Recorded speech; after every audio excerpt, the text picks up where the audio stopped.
오늘의 사연을 시작합니다. 안녕하세요. 저는 이혼하고 혼자서 아들을 하나 키우고 있는 40대 남자입니다. 이혼한 아내하고는 대학교 때 소개팅으로 만났고, 첫눈에 반해서 몇 개월 따라다니다가 사귀게 되었고, 결국 결혼까지 하게 되었습니다. 연애하는 동안 많이 싸우긴 했지만, 그래도 항상 아내는 자기를 좋아해주고, 기다려줘서 너무 고맙다며, 그때는 제가 이렇게 좋은 남자인 줄 못 알아봤다며 미안하다고 하였습니다. 그때 나간 소개팅도 원래는 저한테 들어온 게 아니라 대학교 기숙사 룸메이트한테 들어온 소개팅이었습니다. 룸메이트가 급하게 지방 본가로 내려가면서 룸메이트의 부탁으로 대타로 나간 것이었습니다. 주말에 혼자 기숙사에 있기도 싫고 해서 밥이나 먹고 올 생각으로 편하게 나간 것인데 첫눈에 반한 것이었습니다. 이렇게 아내와는 운명적인 만남을 가졌다고 생각했습니다. 이혼하기 전까지는요. 아내와 결혼이 결정난 후에 룸메이트에게 평생 배필을 만나게 해줘서 고맙다며 선물까지 사주었는데 지금 생각해보니 그때 사준 선물 값이 아깝네요. 그렇게 결혼식을 마치고 꿈같은 신혼여행을 가게 되었습니다. 그리고 신혼여행 중에 아내가 선물 같은 아들을 임신하게 되었습니다. 그러면서 제가 하던 일도 점점 더 잘 되게 되었고 조금씩 사업도 확장해 나가기 시작했습니다. 곧 태어날 아들이 복덩어리라며 주변에서도 많이 축하주었습니다. 그러면서 아내도 출산이 임박해오자 육아휴직이 아닌 퇴사를 하였습니다. 그전보다는 제 회사 형편이 좋아진 것은 맞지만 그래도 아직은 아내가 육아휴직을 하고 난 후 좀 더 회사를 다녀주길 원했습니다. 하지만 아내가 간절히 그만두고 싶어 하기도 했고 그때는 제 회사도 계속 승승장구할 줄 알았기에 퇴사하는 것을 동의해 주었습니다. 아내는 출산 이후에 필라테스와 피부 마사지 샵을 다니면서 임신 전보다 더 좋은 몸매와 피부를 가지게 되었습니다. 남편 잘 만나서 팔자가 좋아졌다며 아내 친구들 사이에서 부러움을 받았고 아내 역시도 그런 부러워하는 시선을 좋아하였습니다. 하지만 한 건 두 건 문제가 생기기 시작하면서 회사는 어려워지기 시작했고 결국 곧 부도가 나도 이상하지 않을 만큼 힘들게 되었습니다. 그러면서 집도 줄이고 아내 차도 팔고 아내에게 사줬던 명품들 중 몇 개는 팔았고 다니던 수영과 필라테스도 그만두게 되었습니다. 물론 이틀에 한 번씩 부르던 도우미분도 못 부르게 되었고요. 아내의 위로가 절실히 필요했던 저에게 아내는 매일같이 불만투성이었습니다. 동네 창피하는 둥, 친구들한테 면이 안 선다는 둥, 집안일이 많아서 힘들다는 둥, 어떻게 관리한 피부인데 망가져간다는 둥, 저를 더 힘들게 하였습니다. 나름 다시 일어서기 위해 노력하고 있는 저에게 친구 남편들과 비교하면서 제 자존심을 마저도 상하게 만들었습니다. 어느 순간부터는 대놓고 무능력하다며 무시하기 시작했습니다. 결국 참다 저도 폭발하게 되었고 하루가 멀다 하고 거의 매일 부부싸움을 하기 시작했습니다. 밖에서는 회사 때문에 지치게 되고 집에서는 아내 때문에 지치게 되고 저도 숨을 쉬며 쉴 곳이 필요했습니다.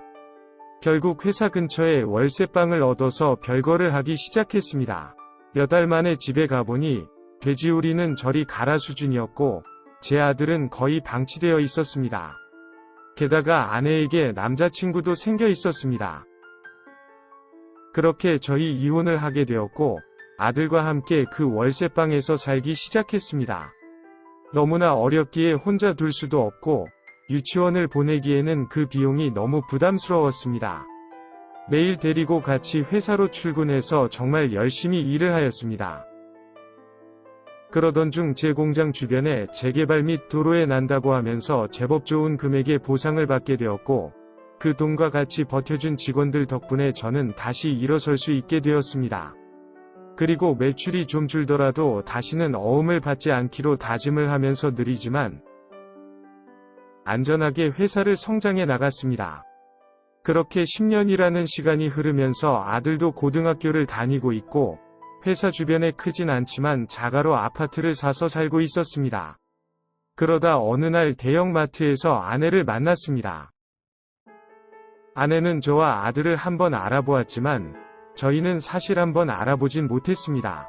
아들은 너무 어렸을 때 아내와 이혼을 했고 그 후로는 한 번도 본 적이 없기에 그럴 순 있지만 저는 너무나 행색이 초라하게 변해버린 아내를 보니 한 번에 알아볼 수가 없었습니다.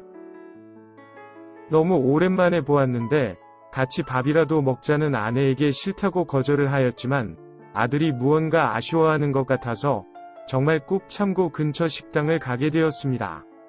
이혼을 하면서 분할했던 재산으로 바로 작은 외제차를 샀던 것을 기억을 하는데 차가 없다며 제 차를 같이 타고 갔습니다. 좋은 차 탄다면서 요즘 회사는 잘 되냐고 묻는 말에 대답하지 않았습니다.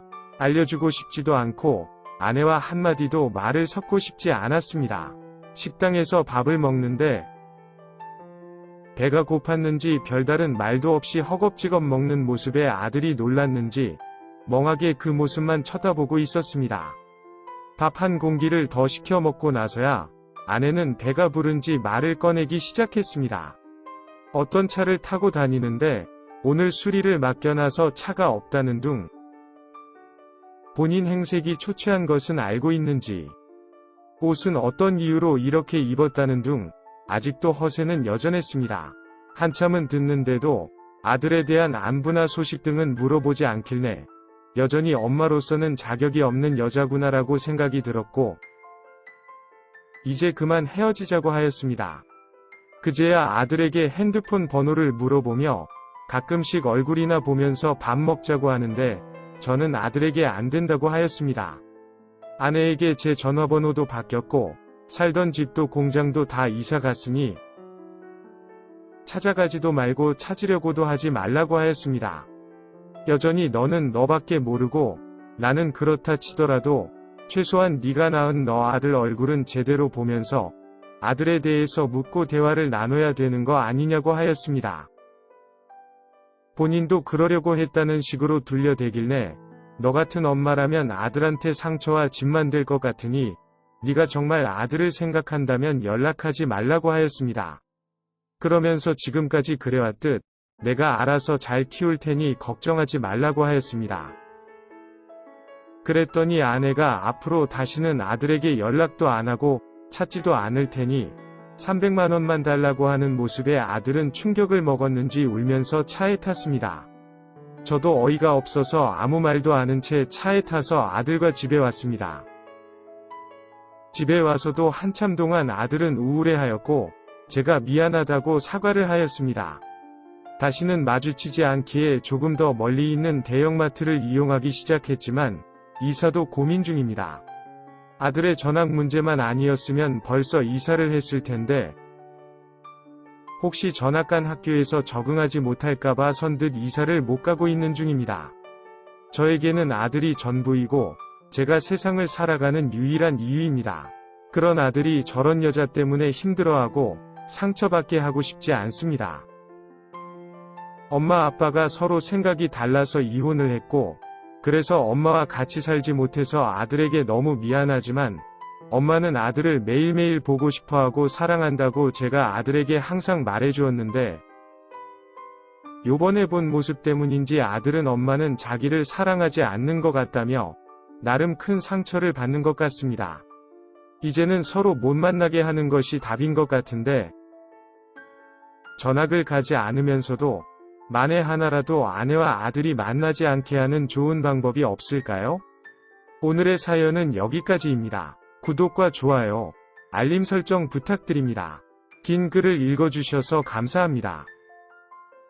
구독과 좋아요 꾹꾹 눌러주세요. 꾹꾹.